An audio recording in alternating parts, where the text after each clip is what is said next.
오늘 말씀은 시편 94편입니다. 함께 읽겠습니다. 여호와여, 복수하시는 하나님이여, 복수하시는 하나님이여, 빛을 비추어 주소서. 세계를 심판하시는 주여, 일어나사 교만한 자들에게 마땅한 벌을 주소서. 여호와여, 악인이 언제까지 개가를 부르리이까? 그들이 마구 짓거리며 오만하게 떠들며 죄악을 행하는 자들이 다 자만하나이다. 여호와여, 그들이 주의 백성을 짓밟으며 주의 소유를 곤고하게 하며 과부와 나그네를 죽이며 고아들을 살해하며 말하기를 여호와가 보지 못하며 야곱의 하나님이 알아차리지 못하리라 하나이다. 백성 중에 어리석은 자들아, 너희는 생각하라. 무지한 자들아, 너희가 언제나 지혜로울까? 귀를 지으신 이가 듣지 아니하시랴? 눈을 만드신 이가 보지 아니하시랴? 뭇 백성을 징벌하시는 이, 곧 지식으로 사람을 교훈하시는 이가 징벌하지 아니하시랴? 여호와께서는 사람의 생각이 허무함을 아시느니라. 여호와여, 주로부터 징벌을 받으며 주의 법으로 교훈하심을 받는 자가 복이 있나니, 이런 사람에게는 환난의 날을 피하게 하사 악인을 위하여 구덩이를 팔 때까지 평안을 주시리이다. 여호와께서는 자기 백성을 버리지 아니하시며 자기의 소유를 외면하지 아니하시리로다. 심판이 의로 돌아가리니 마음이 정직한 자가 다 따르리로다. 누가 나를 위하여 일어나서 행악자들을 치며 누가 나를 위하여 일어나서 악행하는 자들을 칠까? 여호와께서 내게 도움이 되지 아니하셨다면 내 영혼이 벌써 침묵 속에 잠겼으리로다. 여호와여, 나의 발이 미끄러진다고 말할 때에 주의 인자하심이 나를 붙들어 싸우며 내 속에 근심이 많을 때에 주의 위안이 내 영혼을 즐겁게 하시나이다. 율례를 빙자하고 재난을 꾸미는 악한 재판장이 어찌 주와 어울리리이까? 그들이 모여 의인의 영혼을 치려하며 무죄한 자를 정죄하여 피를 흘리려 하나. 여호와는 나의 요새이시요 나의 하나님은 내가 피할 반석이시라. 그들의 죄악을 그들에게로 되돌리시며 그들의 악으로 말미암아 그들을 끊으시리니 여호와 우리 하나님이 그들을 끊으시리로다. 아멘. 70년 포로 생활을 마치고 돌아온 이스라엘 백성들이 이 94편의 무명의 시를 읽었을 때 그들은 굉장한 위로와 공감이 되었을 겁니다. 왜냐하면 94편의 내용이 자신들의 처지와 자신들의 마음과 너무나 일치하기 때문이었죠. 우리가 누구나 다 광야에 서게 되고 그 광야 레슨은 한 번으로 끝나는 것이 아니라 반복적으로 찾아오기도 합니다. 성경은 그것이 두 가지 이유 때문에, 크게 보면 두 가지 이유 때문에 우리가 광야를 통과한다라고 말하고 있는데, 첫째는 우리들의 결함입니다. 우리가 부족하고 우리가 하나님을 등지고 교만할 때 하나님께서는 그거에 대한 징벌로 우리들을 광야 한가운데 던지기도 합니다. 그러나 또 다른 한 측면은 욥처럼 우리가 특별히 어떤 하나님 앞에 계수해야 할 죄가가 있지 않음에도 불구하고, 물론 하나님 앞에 서면 그 앞에 충분하게 당당하게 고개를 들 사람은 없지만 애매한 고난을 받는 것과 같은 마음이 들 때가 있지요. 그럴 때 하나님께서 우리를 광야로 던지시는 모습을 볼 때 성경은 그것을 우리를 단련하시는 일이다, 우리를 정금처럼 나오게 하시는 하나님의 수업이다 라고 말을 합니다. 누구나 어떤 양태든 간에 광야에 서게 되면 거기서 광야에만 존재하는 일들을 경험하게 됩니다. 광야는 낭만적인 사막 투어가 아닙니다. 거기에 어떤 사건들이 있는 거죠.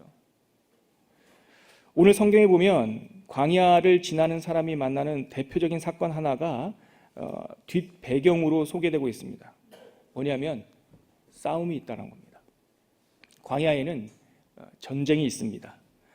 스룹바벨이 처음 돌아왔을 때 르움과 심세가 그들의 대적이었던 것처럼, 또 느헤미야가 돌아왔을 때 우리가 지난 통독 기간에 읽었지만요, 산발락과 도비야가 그 백성들, 돌아온 백성들의 대적이었던 것처럼, 또 에스라가 돌아왔을 때는 이미 며칠이 못 돼서, 몇 년이 못 돼서 타락해버린 유대 종교 지도자들이 그 하나님을 대적하는 방해꾼이었던 것처럼, 성경은 주의 자녀들이 다시 광야에 설 때 그 순간 큰 싸움이 기다리고 있음을 여러 장면을 통해서 이야기해주고 있습니다. 그래서 우리가 읽었던 94편 1절도 이렇게 시작하는 겁니다. 같이 한번 94편 1절 읽어볼까요? 시작. 여호와여 복수하시는 하나님이여 복수하시는 하나님이여 빛을 비추어 주소서. 복수해 달라고 말합니다. 이 말이 조금 우리한테는 거치는 단어입니다. 복수는 좋은 게 아니거든요. 복수는 사회 질서를 깨는 거거든요. 그래서 아무리 불이한 피해를 받은 사람도 이 법치국가에서는 사적인 복수를 허용하지 않습니다.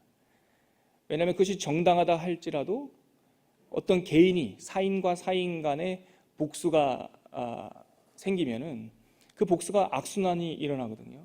그래서 우리가 이 말씀을 읽다 보면 복수라는 단어를 듣자마자 잠깐 멈칫하게 되는 거죠.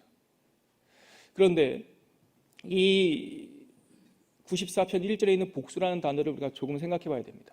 여기서 말하는 복수는 그냥 우리가 당한 고난을 되갚아주는 그런 차원이 아니라 어그러진 것을 보수하는 거예요.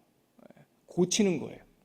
잘못되고 깨진 질서를 원위치시키는 거예요. 그래서 저는 지금 우리가 갖고 있는 이 개역 개정, 번역한 성경, 예전에 번역한 성경을 개정한 걸 우리가 갖고 있는데 전체적으로 너무 좋아요. 전 세계적으로도 굉장히 잘 번역된 성경 중에 하나로 우리 성경이 꼽힙니다. 근데 아쉬운 거는 몇 단어가 있어요. 번역할 때 특별히 이 보수하다라고 하는 요 단어에 복수하다라고 하는 요 단어에 대해서 조금의 아쉬움이 있습니다. 예전 성경, 개역 성경에는 이 복수하다라고 하는 단어를 보수라는 단어로 거의 다 썼어요. 복수라는 단어를 거의 쓰지 않았어요. 왜냐하면 보수하면 이해는 잘 안 돼요. 왜 바꾼지는 알겠어요. 그리고 복수 그러면 느낌은 팍 와요. 그런데 이 보수라는 단어에 담겨 있는 복합적인 뜻은 사실 이 복수라는 말이 다 못 담아요.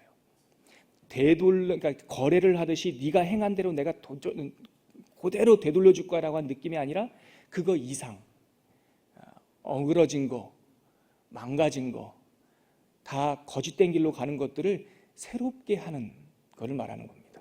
그래서 복수하시는 하나님이여, 복수하시는 하나님이여 부른 후에 그에 대한 하나님의 처방으로 뭐를 얘기하고 있냐면 빛을 비추어 주소서, 이렇게 얘기하고 있는 거예요. 그들을 스골에다가 던지소서가 아니라 빛을 비추어 주소서. 빛을 비추어 주소서 하면은 우리가 즉각 뭘 떠올리게 됩니까?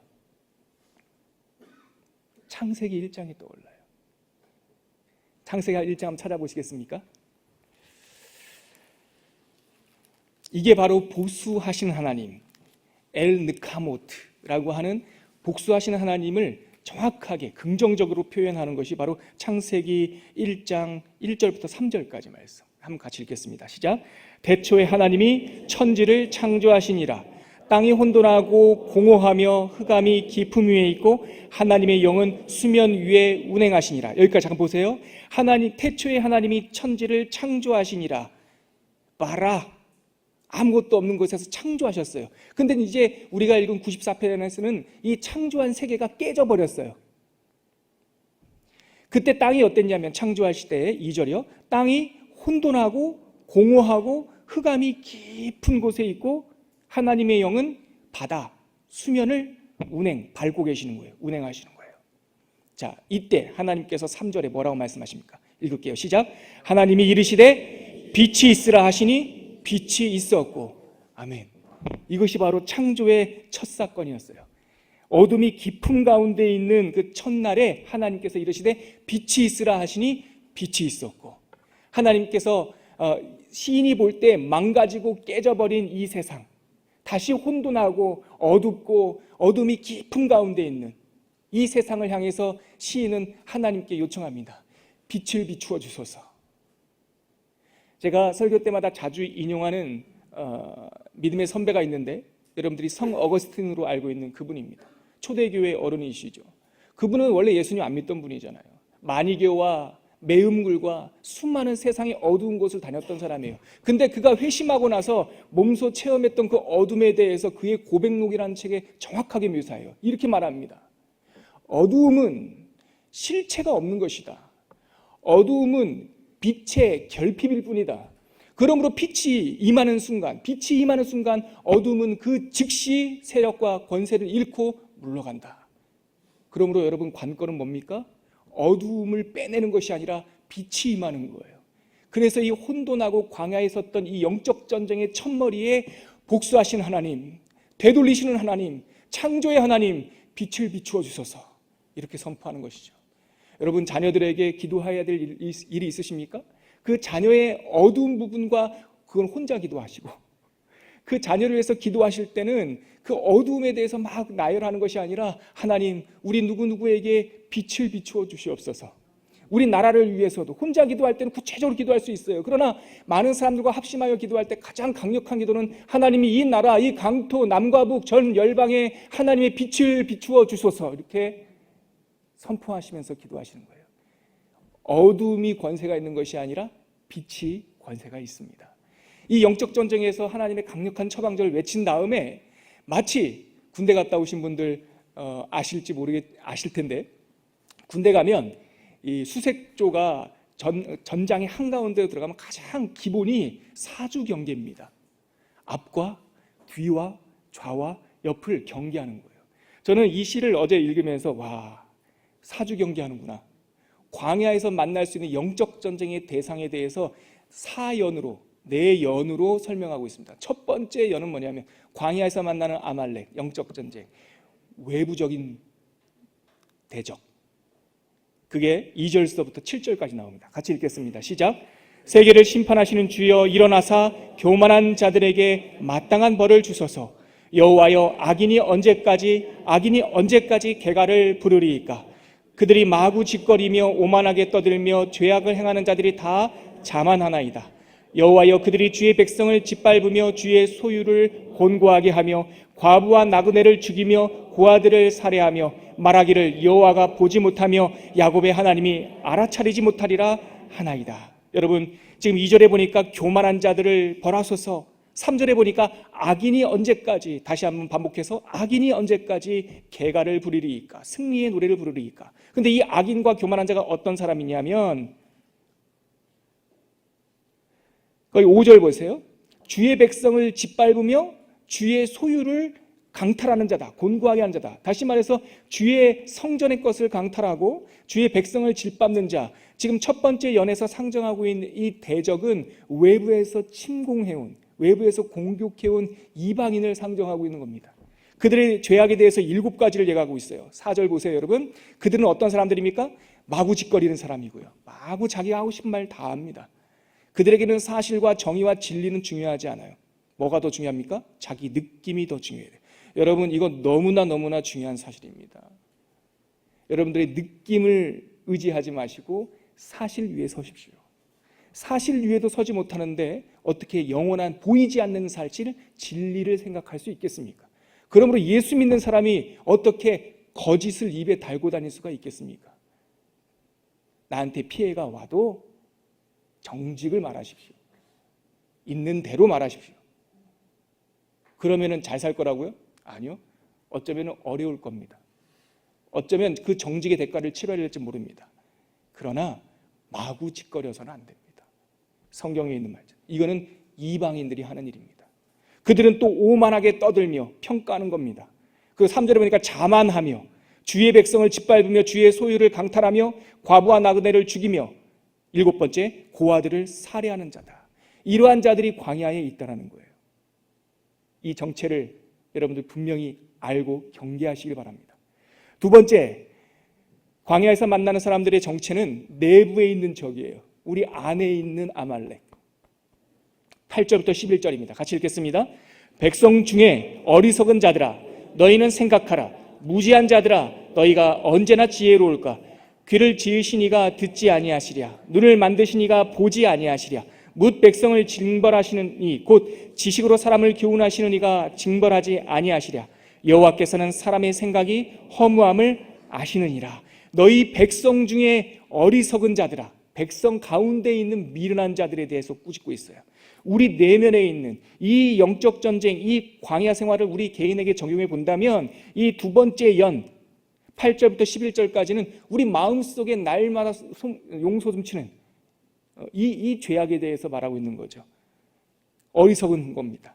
무지한 사람들입니다. 그래서 8절 하반절에 보니까 네가 언제나 지혜로울까, 이 말은 쉽게 말하면 네가 언제 철들래, 그 말입니다. 누구한테 말하는 것 같습니까? 친백성, 자녀에게 하는 말입니다. 아유, 이 미련한 것아, 네가 언제나 철들래. 저 자신한테 말씀해 주시는 거죠. 귀를 지으시는 자가 듣지 못하겠냐? 야, 네가 숨어서 골방에서 막 떠든다고 하나님이 모르겠냐? 이 말입니다. 눈을 지으신 자가 보지 못하겠냐? 네가 숨어서 어두운 곳에서 네가 나쁜 짓을 하면 하나님이 너를 안 보겠냐? 그 말이죠. 뭇 백성을 징벌하시는 이, 곧 지식으로 사람을 교훈하시는 이가 너의 그 죄악을 징벌하지, 다시 말해서 무게에다 재지 않겠느냐? 11절, 여호와께서는 사람의 생각이 허무함을 아시느니라. 다 허무하다는 거예요. 우리가 계획하고 생각하는 것. 하나님께서, 저는 그 시편 2편을 읽다가 그런 생각을 한번 한 적이 있어요. 의인화인데 하나님께서 여러 가지 세상을, 땅을 보시면 재미있는 장면들이 많을 거예요. 하나님 입장에서 우리가 하는 것들을 이렇게 보면 참 네가 언제 철들래, 이런 생각 하실 텐데, 하나님 보시기에 가장 재미있는 장면 중에 하나는 저는 이런 거라고 봐요. 인간들이 3, 3, 5 모여가지고요, 왕들이 모여가지고 군사들이 모여가지고 회의를 하는 거예요. 그리고 회의를 해서 모략을 꾸며가지고 계획을 짰다는 거예요. 하나님의 입장에서 볼 때는 우리 인간들이 계획을 짠다라는 게 얼마나 재밌는 일이겠습니까? 하늘에서의 이 하나님의 대회의는 삼위일체 하나님, 이 장원복수, 복수로 나오니까 제가 대화체로 바꾸면 하나님께서 아마 이러지 않겠습니까? 예수님, 쟤네들이 계획이라는 걸 짰답니다. 성부 하나님이 말씀하시는 거예요. 성령님께서 또 왕래하시면서, 천지의 주제요, 베이직교에 모이는 당신의 자녀들 있지 않습니까? 있지. 걔네들이 계획이라는 걸 짰답니다. 얼마나 우습습니까? 물론 우리가 대비하고 묵상하고 우리가 갖고 있는 은사와 재능을 가지고 하나님 앞에 온전히 드려주는 거 좋아요. 그런데 그것이 모든 것의 기준이 되면 안 돼요. 계획을 세웠지만 우리들 가운데 새로운 하나님의 동풍이 불어오면 언제든지 유연하게 바꿀 수가 있는 거예요. 유연성은 왕이 있는 사람들이 할 수 있는 거예요. 계획을 세우고 뜻을 모았지만 하나님의 뜻이 더 중요한 사람. 그래서 오늘 11절 말씀 보니까 뭐랍니까? 그 사람의 생각이 허무함을 아시느니라. 내면에 있는 원수, 무지한 원수, 듣지 않는 줄 알고 내 마음대로 말하는 것, 보지 않으시는 것처럼 내 마음대로 행하는 것, 이것을 경계해라 말씀하시는 거죠. 세 번째 연에서는 이러한 이 외부적인 적, 내부적인 적으로 인하여 핍박받는 제3자들, 백성들의 이야기가 나옵니다. 같이 읽어볼게요. 12절에서 15절입니다. 시작. 여호와여, 주로부터 징벌을 받으며 주의 법으로 교훈하심을 받는 자가 복이 있나니 이런 사람에게는 환난의 날을 피하게 하사 악인을 위하여 구덩이를 팔 때까지 평안을 주시리이다. 여호와께서는 자기 백성을 버리지 아니하시며 자기 소유를 외면하지 아니하시리로다. 심판이 의로 돌아가리니 마음이 정직한 자가 다 따르리로다. 목사님, 저한테 이런 질문 하지 않겠습니까? 이거는 핍박받는 사람인데요, 징벌을 받음에도 불구하고 복이 있다라고 축복하시는 내용 같은 건데요, 이걸 왜 우리가 경계해야 되죠? 광야에서. 여러분, 이거 경계하셔야 됩니다. 광야에 가다 보면 외부적인 공격, 내부적인 번민이 끝난 다음에는 우리들의 뭐를 자극하는 줄 아십니까? 도덕성이라는 걸 자극합니다. 그래서 나와 별로 상관없는 것 같은데 어떤 일반적인 백성들이 핍박을 당하고 그 핍박을 때문에 고난을 당하는 거 보면 자기가 절망해요.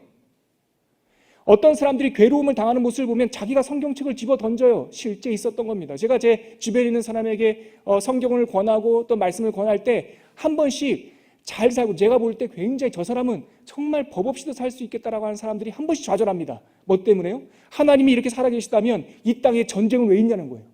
하나님이 이렇게 살아계시다면 이 땅에 가난은 왜 있고 왜 아프리카에 기근이 있냐? 하나님은 살아계신 것이 아니다라고 집어 던져버려요. 여러분, 뭐라고 말씀하십니까? 하나님께서 다 지켜보고 계신다는 거예요. 하나님께서 의로운 자들이 징벌을 받는 것처럼 보이지만 그것이 그들에게 복이 될 수 있다는 거예요. 세상에 하나님이 안 계시다고 한다면 그들이 오늘 경험하는 모든 이 현실이 다지만 하나님이 계시기 때문에 현실 이면에 그 모든 그 인생을 달아보는 저울이 있기 때문에 하나님께서 그들에게 그들이 행한 대로 보응하여 주실 줄 믿으시길 바랍니다. 그래서 쓰러지지 마세요. 세상에 불의가 있다고 해서 그것 때문에 하나님을 포기하지 마세요. 그것 때문에 하나님께 더 달려가십시오. 그들을 위하여 하나님께 기도하십시오. 핍박받는 사람, 기근에 시달리는 아프리카, 우리 주변에 있는 억울한 사람들을 위해서 여러분들이 하나님을 포기할 것이 아니라 하나님을 소개하셔야 하는 겁니다. 끝으로 제 사연에서는 어떤 것을 광야에서 경계하라고 말하냐면 너 자신입니다. 너 자신. 이제는 인칭 대명사가 바뀌어요. 처음에는 그들, 두 번째는 내부에 있는 너희들, 그 다음에 3년에서는 그 핍박받는 또 그들, 마지막 4년에서는 나를 이라고 1인칭으로 바뀝니다. 그게 16절에서 마지막 절입니다. 같이 읽겠습니다. 시작. 누가 나를 위하여 일어나서 행악자들을 치며 누가 나를 위하여 일어나서 행악하는 자들을 칠까? 여호와께서 내게 도움이 되지 아니하셨다면 내 영혼이 벌써 침묵 속에 잠겼으리로다. 여호와여 나의 발이 미끄러진다고 말할 때에 주의 인자하심이 나를 붙들어 싸우며 내 속에 근심이 많을 때에 주의 위안이 내 영혼을 즐겁게 하시나이다. 율례를 빙자하고 재난을 꾸미는 악한 재판장이 어찌 주와 어울리리이까? 그들이 모여 의인의 영혼을 치려하며 무죄한 자를 정죄하며 하여 피를 흘리려 하나 여호와는 나의 요새이시요 나의 하나님은 내가 피할 반석이시라. 아멘. 여기까지요. 지금 나의 발, 나의 영혼, 내게, 나를 엄청 많이 나오죠. 다 자기 이야기입니다. 이제는 외부의 적도 알았고 내면의 이 죄성인 본성도 알았고 또한 외부의 우리를 넘어뜨리는 그 도덕성에 대한 올무도 알았는데 그 다음에 광야를 지나갈 때 광야 한가운데 있는 여러분들, 저와 여러분들이 지켜야 될 것은 나 자신, 내가 미끄러지는 것 같더라도, 내가 넘어지는 것 같더라도, 내가 핍박당하는 것 같더라도 나를 지키시는 하나님, 나를 붙잡아 주시는 하나님, 하나님 왜 나를 비탈길 위에 세워놓으셨습니까? 아슬아슬합니다. 그런데 이 비탈길의 현실을 보지 말고 나를 붙잡고 계신 하나님을 보셔야 돼요. 그게 지금 아까 읽었던 그 18절이 그 내용이잖아요. 여호와여 나의 발이 미끄러진다고 말할 때, 하나님 미끄러집니다, 떨어집니다, 떨어질 것 같아요 라고 말할 때 주의 헤세드가 나를 붙들어 싸우며, 그랬을 때 하나님과 동행하게 되는 거죠. 내 자신을 지켜달라고. 하나님, 내가 불평하고 낙심하고 그냥 하나님과의 관계를 끊어버리는 것이 아니라 하나님을 더욱더 붙드는 사람이 되게 해달라고. 그래서 22절에 여호와는 나의 요새시요 나의 하나님은 내가 피할 내 반석이시다, 이렇게 고백하고 있는 것이죠. 우리 끝으로 23절에 나와 있는 이 모든 광야를 동행하시는 우리의 군대 대장 되신 예수님 하나님에 대해서 선포하는 내용입니다. 자, 23절 같이 읽겠습니다. 시작. 그들의 죄악을 그들에게로 되돌리시며 그들의 악으로 말미암아 그들을 끊으시리니 여호와 우리 하나님이 그들을 끊으시리로다. 하나님께서 판결하시고 하나님께서 모든 것을 보수하시고 다시 창조하실 줄 믿으시길 바랍니다. 광야는 반드시 끝납니다. 같이 기도하겠습니다. 이 시간 함께 기도할 때 하나님, 우리가 혹시 광야 한가운데 있더라도 오늘 94편을 통하여 말씀해 주신 이 지혜를 알게 하여 주시옵소서. 외부의 적을 대적하게 하시고 우리 안에 있는 죄의 본성을 대적하게 하시고 또한 외부에 있어서 핍박당하는 사람 때문에 우리가 낙심하는 우리의 어설픈 도덕성을 하나님 우리가 극복하게 하여 주시고 내 자신이 이 광야 한가운데서 하나님의 손을 꼭 붙잡고 걸어가게 하여 주시옵소서. 이렇게 한번 기도하겠습니다. 하나님 아버지, 은혜를 내려 주시옵소서. 우리가 다시 예루살렘에 돌아온 백성들처럼 정말 광야 한가운데, 폐허의 땅 한가운데 있는 것 같은 느낌을 받을 때가 많습니다. 하나님, 우리가 아말렉과의 이 전쟁, 여호와께서 영원히 싸우겠다고 했던 이 전쟁의 한가운데 설 때 하나님, 외부의 적에 대해서 우리가 각성할 수 있도록 도와주시고 우리 내면에 있는 죄의 본성을 길들이게 하여 주시옵시고 어설픈 도덕성 때문에 하나님을 포기하는 것이 아니라 오히려 하나님을 더욱더 깊은 곳까지 통달하는 사람들이 다 될 수 있도록 인도하여 주시옵소서. 나의 손을 붙잡아 주시는 하나님을 알게 하여 주시고 그 하나님과 동행하기로 결단하는 우리 모든 사람들이 될 수 있도록 주여 인도하여 주시옵소서.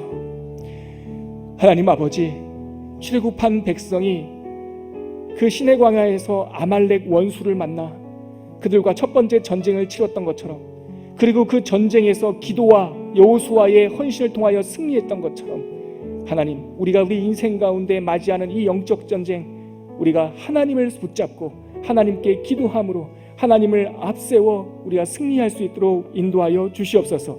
이러한 과정들을 통하여서 우리의 부족한 부분까지 정금처럼 나오는 하나님의 은혜를 경험하게 하여 주시옵소서.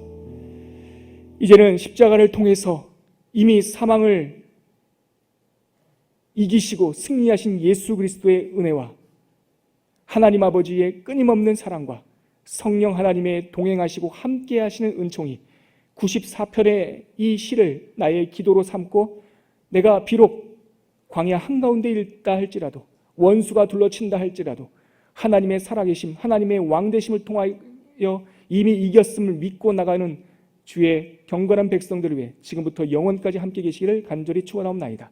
아멘.